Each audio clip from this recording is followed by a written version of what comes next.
Bidadi township ಜಟಾಪಟಿ ನಡುವೆಯೂ ಕೂಡ ಅಧಿಸೂಚನೆಯನ್ನ ಹೊರಡಿಸಲಾಗಿದೆ. 3 ಕಂದಾಯ ಗ್ರಾಮಗಳ ಅಂತಿಮ ಅಧಿಸೂಚನೆ ಪ್ರಕಟ ಆಗಿದೆ.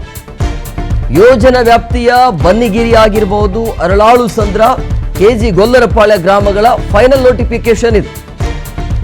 ಕೆಜಿ ಗೊಲ್ಲರಪಾಳ್ಯ ಗ್ರಾಮದಲ್ಲಿ 221 ರೈತರ 315 ಎಕರೆ ಭೂಮಿ ಇದೆ. ಇನ್ನು ಅರಳಾಳು ಸಂದ್ರ ಗ್ರಾಮದ 2087 ರೈತರು ಅವರ ರೈತರ ಪರವಾಗಿ 1460 ಎಕರೆ ಭೂಮಿ ಇದೆ. ಅದೆಲ್ಲವೂ ಕೂಡ ನೋಟಿಫಿಕೇಶನ್ ಆಗಿದೆ. ಈಗ ಅದರ ಜೊತೆಗೆ ಬನ್ನಿಗಿರಿ ಗ್ರಾಮದ 1205 ರೈತರ ಹೊಲಗಳು 775 ಎಕರೆ ಭೂಮಿ ಇದೆ. ಈಗ ಅದಕ್ಕೂ ಕೂಡ ಅಧಿಸೂಚನೆಯನ್ನು ಹೊರಡಿಸಲಾಗಿದೆ. ನಗರಾಭಿವೃದ್ಧಿ ಇಲಾಖೆಯಿಂದ ಅಂತಿಮ ಅಧಿಸೂಚನೆ ಪ್ರಕಟ ಆಗಿರೋದು. ಸೊ ಹಂಗಾಗಿ ಈಗ ಯಾರೆಲ್ಲ ಭೂಮಿಯನ್ನು ಕೊಟ್ಟಿದ್ದಾರಲ್ಲ ಅವರ ಒಂದು ಅಧಿಸೂಚನೆ ಇದು. ಮಧ್ಯದಲ್ಲಿ ಬೇರೆ ಬೇರೆ ರೈತರ ಹೊಲವು ಕೂಡ ಬರುತ್ತೆ, ಭೂಮಿನೂ ಕೂಡ ಬರುತ್ತೆ, ಆ ಜಮೀನು ಬರುತ್ತೆ. ಅದಕ್ಕೆ ಯಾಕೆ ಹೆಂಗೆ ಮಾಡ್ತಾರೋ ಗೊತ್ತಿಲ್ಲ. ಒಟ್ಟಿನಲ್ಲಿ ರೈತರು ಒಪ್ಪಿಗೆ ಕೊಟ್ಟಿರುವಂಥ ಹಿನ್ನೆಲೆಯಲ್ಲಿ ಅವರ ಒಂದು ಅಧಿಸೂಚನೆಯನ್ನು ಹೊರಡಿಸಲಾಗಿದೆ. ನಗರಾಭಿವೃದ್ಧಿ ಇಲಾಖೆಯಿಂದ ಅಂತಿಮ ಅಧಿಸೂಚನೆ ಪ್ರಕಟ ಆಗಿರೋದು.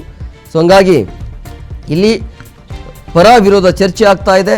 ಬಟ್ ಹೀಗೆ ಸದ್ಯಕ್ಕಂತೂ 2 ತಿಂಗಳ ಕಾಲ ಏನು ನಡೆಯೋದಿಲ್ಲ. ಅದರ ಮಧ್ಯೆಯೂ ಕೂಡ ಈ ರೀತಿಯಾಗಿ 3 ಕಂದಾಯ ಗ್ರಾಮಗಳ ಅಂತಿಮ ಅಧಿಸೂಚನೆ ಪ್ರಕಟ ಆಗಿದೆ.